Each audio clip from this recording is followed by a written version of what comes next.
सच्ची आवाजों को बुलंद करने का समय है। सच्चा इतिहास गवाह है कि क्रांतिकारी कलम और चेतन कलाकारों की एकता ने इतिहास को नकारात्मक होने से बचाया है। आइए एकजुट हो जाएं, अभिव्यक्ति के साथ साथ देश की आजादी, लोकतंत्र और उस संविधान को भी बचाएं जो अभिव्यक्ति की स्वतंत्रता देता है। इसलिए सभी सच्चे यूट्यूब न्यूज व क्रिएटिव चैनलों से खुली अपील है कि वो ऐसी कार्रवाइयों से डरे नहीं और एकजुट होकर इसकी आलोचना करें, क्योंकि कोई आजाद ख्याल इंकलाबी ये लिखने की प्रेरणा देकर गया है, कोई इंकलाबी ख्याल देके गया है।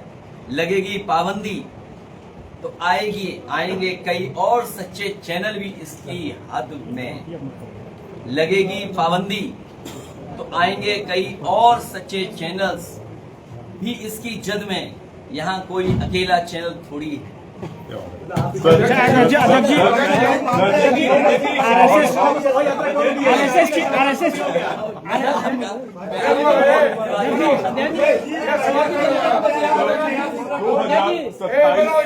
तैयारी को लेकर समाजवादी पार्टी किस तरीके से आगे स्टैंड, ये हमारी इंडिया गठबंधन पीडीए की रणनीति और लगातार लोगों को अपनी बात पहुंचाना, समाजवादी विकास, ये जो सड़कें बनी हैं एक्सप्रेस वे, देखिए हम समाजवादियों को इस बात की खुशी है कि हम लोगों ने एक विजन दिया, एक सोच दी, एक ऐसा इंफ्रास्ट्रक्चर तैयार करने का काम किया जो सदियों याद किया जाएगा और ऐसा इंफ्रास्ट्रक्चर बनाया जिसकी नकल आज भारतीय जनता पार्टी कर रही है। और दुर्भाग्य हमारे साथ ये है कि हमारे मुख्यमंत्री जी सड़क और एक्सप्रेसवे के बारे में जानते ही नहीं है। वो हर सड़क को एक्सप्रेसवे मानते हैं और जो एक्सप्रेसवे की तरह बनना चाहिए उसका सत्यानाश कर देते हैं। आप भी चले होंगे, आप चलिए बलिया से, बलिया तक पहुंचना था। मैं अपने बलिया के साथियों से कहूंगा कि अभी तो बन रहा है सड़क, बलिया भी जुड़ रही है, गाजीपुर भी जुड़ेगा, पखनपुरा जो जगह है वहां से 1 इंच एक्सप्रेसवे आगे नहीं बढ़ा। बलिया जुड़ जाता, अभी बलिया कहाँ जुड़ पाया, आगे जुड़ जाता, पटना से जुड़ जाता तो अर्थव्यवस्था कितनी अच्छी होती। अभी मैं कल उनका भाषण सुना था देवरिया का, क्या कह रहे हैं, शामली से गोरखपुर होकर के आसाम को जोड़ेंगे।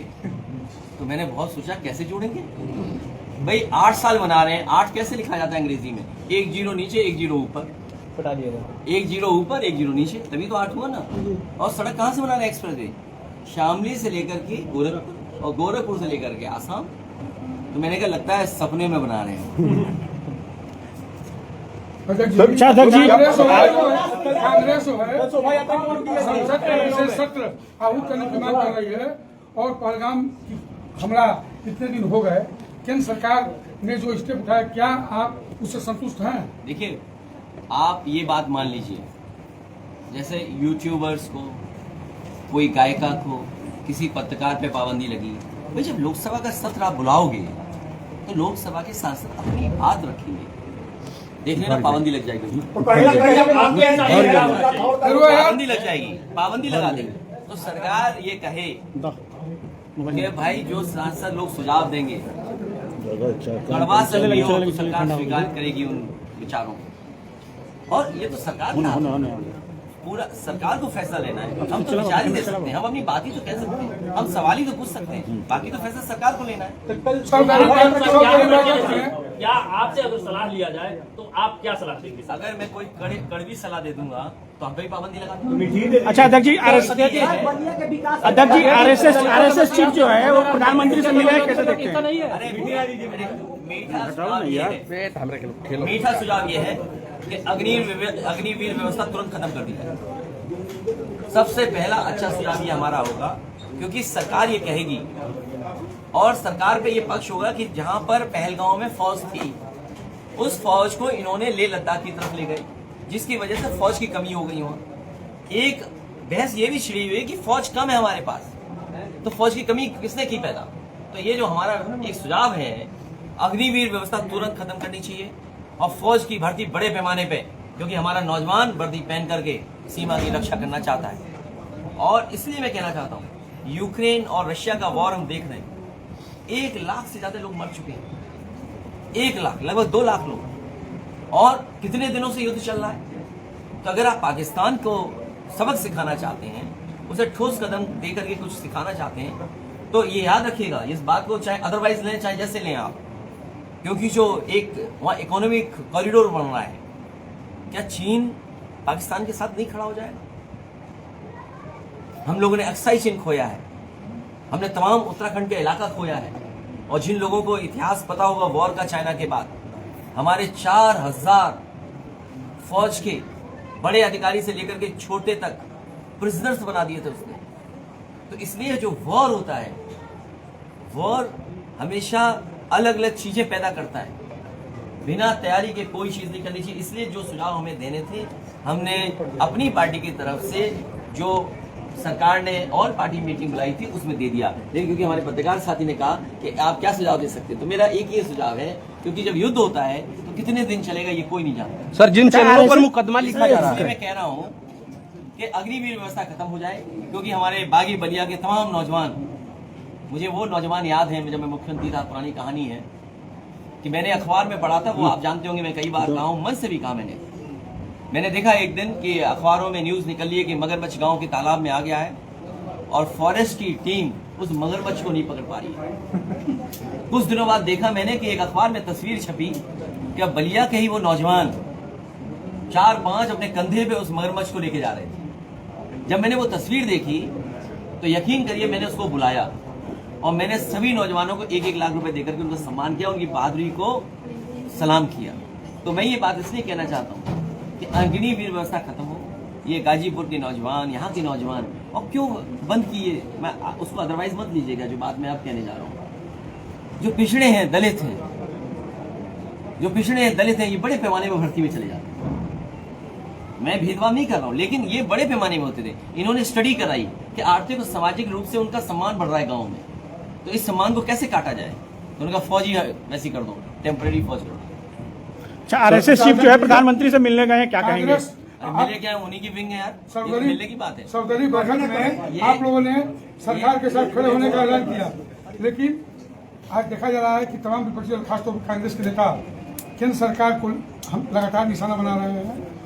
मोदी जी की जिस तरह से तस्वीर सामने आई है कांग्रेस के लोगों की, इसे कैसे देखते हैं? देश में जिस तरह से राजनीति हो रही है, इसको कितना दुखद मानते हैं? देखिए, ये समय ऐसा है, जैसे मैंने अपना क्या कहा, एक हमारा बहुत ही सामान्य गरीब कार्यकर्ता, अगर आप उसके बारे में आप पत्रकार साथियों से संपर्क करिएगा, उस जो पत्रकार हमारा था, जो साथी ने जिसने तस्वीर बना दी, बहुत गरीब और सामान्य है। क्या इमोशन उसके अंदर रहा होगा मुझे नहीं पता। अगर वो हमसे पूछ के बनाए, पार्टी से पूछ के बनाए, कि समझदार व्यक्ति से पूछ के बनाता तो शायद वो तस्वीर नहीं बनती। लेकिन वो गाँव का, क्योंकि सरकार से वो पीड़ित है, बीजेपी के खिलाफ उसने एक पोस्ट लिख दिया, तो झूठे मुकदमे हो गए। वो दलित नौजवान है, उस पर झूठे मुकदमे लग गए। हम लोगों ने उसे बचाया, हमारी पार्टी के लोगों ने उसके साथ मदद की, तो उसका भाव ये पैदा हो गया, उसने तस्वीर बना दी। बीजेपी वाले सब एसी से निकल करके सब धरने पर बैठ गए। आखिर पहलगांव के सवाल पर भारतीय जनता पार्टी क्यों नहीं सड़क पे आ रही है? और सड़क पे ना आए, तैयारी करें। सर, लास्ट में इस वक्त 2027 में दलित जो वोटर है, सर मोदी पर दिए गए बयान को, अरे यार मुंह पे कौन लगाता है भैया? इसका नेहा सिंह राठौड़, देखिए, जब एक सूची है लंबी सवालों की, मैं ये कहूँ कि उस लालचंद गौतम कार्यकर्ता ने मुझसे तो नहीं पूछा कि क्या तस्वीर बना रहे हैं। हाँ, मेरी तस्वीर बना दी तो हम अपने कार्यकर्ताओं को समझाएंगे। क्या बीजेपी के जो नेता गलती करते हैं उनको समझाएगी बीजेपी? जैसे बार बार आप कह रहे हैं कि ये पंजाब नहीं होनी चाहिए, नहीं होनी चाहिए। क्या सही मानते हैं इसको? ये मोदी पर दिए गए बयान को सही मानते हैं आप? किसका सवाल? नेहा सिंह राठौड़ द्वारा जो, अरे भाई, उसमें 10 सवाल पूछे उसने, तो सवाल नहीं कर सकते क्या सरकार पे? हम सवाल करने का अधिकार बाबा साहब भीमराव अम्बेडकर जी ने दिया है। आप ही हमसे सवाल पूछ लो, क्या हमें फैल दिखा देंगे आप? सर 2027 में दलित जो वहाँ के एक आर्मी के सेना के वो थे, रिटायर थे, उन्होंने 2 लाख चंदा देके और वहाँ निर्माण करा रहा है। मैं उनको बधाई देता हूँ। मैंने अखबारों में पढ़ा। बीजेपी कितना सच है वो आप बताना मुझे। हमारी पार्टी के कार्यकर्ताओं ने और वहाँ के विधायक और तमाम लोगों ने उनको सहयोग दिया है, और कई अखबारों ने, कई यूट्यूबर्स ने वो खबरें चलाई हैं। नेशनल अखबारों में भी बात निकली है कि वो अपने प्रयास से और लोगों के सहयोग से पुल बना रहे हैं। मैं उनको बधाई देता हूं, और उन तमाम लोगों को जिन लोगों ने अपना सहयोग किया, पुल बन जाए अच्छी बात है। हम तमाम लोगों को भरोसा दिलाते हैं कि जब समाजवादी सरकार बनेगी एक और पुल बनवा देगी। लेकिन सुनने में आया कि वो कोई बहुत बड़े किसी पद पे बैठे, उनका भी गाँव वही है, तो वो पुल नहीं बनवा पा रहे। अच्छा, बीजेपी के उन्हें पद छोड़ देना चाहिए। बीजेपी के सांसद प्रवक्ता है संबित पात्रा, उन्होंने कहा कि इंडिया अलायंस को हम इंडिया अलायंस नहीं कहेंगे, ये रावलपिंडी अलायंस है। क्या है इंडिया, देखो उनका नाम क्या बताया आपने? संबित पात्रा। वो पात्र हैं किसी के, उनके बारे में मत बोलो। सर, एक दलितों का मसीहा थे गुराराम जी कार्यक्रम कब दे रहे हैं सर? हैं? गुराराम जी कार्यक्रम कब दे रहे हैं? दलितों का मसीहा थे गुराराम जी, उनके यहाँ कार्यक्रम कब दे रहे हैं? मैं बहुत जल्दी अभी संतोष से बात की मैं दूंगा। सर 2027 में पूरा मत सर 2027 में दलित किसके साथ रहेगा चुनाव में मतदाता जो? मैं आपसे कह रहा हूँ, यहाँ आविष्कार हुआ है खेल का, बलिया का तो मैं जानता हूँ, और पूरे प्रदेश का मैं ये कह सकता हूँ कि जो पीडीए के सहयोग से और पीडीए के साथ जिस तरह से लोग जुड़ रहे हैं, और हमारा प्रयास लगातार है कि जुड़ रहे हैं हम लोगों को, लोकसभा में हम लोगों ने हराया, और जनता के बीच में विकास जो समाजवादियों ने किया। आप सोचिए, गांव में जाती थी गाड़ी मदद करने के लिए, अब पुलिस क्यों जाती है? अब जाती है पुलिस तुम्हारी जेब खाली करने के लिए। जिस पुलिस को इसलिए बनाया था कि वो गरीब की मदद करेंगे, डायल 100 से डायल 112 कर दिया, वो आपकी जेब से पैसे निकाल लेंगे। एम्बुलेंस खटारा कर दी, सरकारी बसें खराब कर दी, यूनिवर्सिटी दी। यहाँ पर यूनिवर्सिटी में क्या पढ़ाई हो रही है बताइए? अपॉइंटमेंट भी अपनी मनमर्जी के कर रहे हैं, हर अपॉइंटमेंट अपनी मनमर्जी से कर रहे हैं। और यहाँ पुल दिया, कितना बड़ा पुल दिया, चल पाया क्या बताइए आप? कितने सब स्टेशन दिए, कितनी सड़कें बनाई, और बलिया को दिल्ली से जोड़ना, लखनऊ से जोड़ने का प्रयास किया, काम किया। तो वो विकास कार्य जो है वही जनता के बीच में हम लोग लेकर के जाएंगे और हम लोग कामयाब होंगे। क्या गठबंधन जो है उत्तर प्रदेश में अभी तक वो पुल नहीं बना है, एक सिकंदर की विधानसभा में और एक उत्तर प्रदेश में अभी आपके इंडिया गठबंधन में सपा और कांग्रेस है, क्या इस गठबंधन को और नया आकार विचार करेंगे? देखिए ऐसा है, हाँ, अभी कुछ मत उलझाइए। अभी बहुत से लोग बीजेपी से भगदड़ मचने वाली है, बीजेपी में भगदड़ मचने वाली है, तब विचार किया जाए। कुछ लोग संपर्क में है। नहीं, हम संपर्क नहीं करते। अरे हम कहते हैं कि संपर्क करते, पता IB, CBI, इंटेलिजेंस लगा लेंगे। अरे भाई कोई संपर्क नहीं हमारा किसी से। लेकिन सुनिए, हमें ये पता है कि भगदड़ होगी, वो आप ही जानते होंगे। आया बताइए, भगदड़ क्यों ना हो? यही का किसी और जिले का था मामला, किसी ने पूछा कि भ्रष्टाचार है, तो और मंत्री ने भजन सुना दिया। वो भजन तो पता होगा क्या भजन सुनाया, क्या श्लोक सुनाया था? वो नॉन वेज श्लोक सुना दिया था। तो कांग्रेस जो है वो बीएसपी के साथ अलायंस करने का प्रयास है। क्या उस अलायंस में समाजवादी पार्टी कोई सपना मत दिखाओ, और ये हम इस तरह की बात नहीं करते हैं। इंडिया गठबंधन नहीं, पीडीए की रणनीति और समाजवादी पार्टी आगे बढ़ेगी। लेकिन मध्य प्रदेश में तो आप और जो विकास का नक्शा बनाया समाजवादियों ने, वो जनता स्वीकार कर रही है। जनता के लाभ के लिए, जनता को और सुविधा देने के लिए और अच्छा काम करेंगे। सर, कांग्रेस के साथ बीएसपी का अलायंस एक सपने में आप देखते हो? देखिए, मैं नहीं जानता हूँ कि वो लोग क्या करेंगे, किसी राजनीतिक दल का क्या होगा। जैसे हमारे पत्रकार साथी पूछ रहे हैं, मैं जानता हूँ क्या पूछ रहे होंगे, लेकिन हम क्यों बताएं कोई बात। तो मैंने केवल इतना कहा कि भगदड़ मचेगी। अब मान लीजिए वो गाना था क्या, अभी रुक जाइए, एक गाना आप भी यूट्यूब पे देखना, हम तो गा ही नहीं सकते, दूसरी लाइन गा ही नहीं सकते, कह ही नहीं सकते। एक गाना था, चल सन्यासी मंदिर में, अरे दूसरी लाइन क्या है उसकी? नहीं दूसरी लाइन क्या है? चिमटा क्या है? नहीं, जो भी हो। तो अब बताओ, जो लोग चल सन्यासी मंदिर में, वो खुद ही इस तरीके से जाने का चाहिए। तो ये जो राजनीति है, जो हमारे वो पत्रकार साथी पूछ रहे हैं, ये बहुत वरिष्ठ हैं। वो हिंदुस्तान में किसमें हैं? हाँ, तो बहुत वरिष्ठ हैं। आप वरिष्ठ हो, आप भी, मतलब इनसे तो कई बार यही सवाल से ज़्यादा पूछते हैं। तो बहुत वरिष्ठ लोग हैं ये सब समझते हैं बात को। लेकिन हम आपसे कहना चाहते हैं, जो हमारे कार्यकर्ताओं की भावना है, जो हमें कम से कम काम करने की आज़ादी देगी, क्योंकि यूपी स्टेट, और जो एक पीछे से पत्रकार साथी कह रहा था, कि शिक्षा और रोजगार और किसान की खुशहाली, इन पे फैसले लेने, ये बड़े काम है। और मैं भरोसा दिलाता हूँ आपको, अब हम पे कोई काम नहीं है राजनीति के अलावा। न कर सकते हैं अपना। अच्छा, अरे आखिर जो में ना, तो उत्तर प्रदेश को अच्छा कैसे बनाना है, आप खुद स्वीकार करते हो एक्सप्रेस वे का सपना किसने देखा? और वो देखिए क्यों?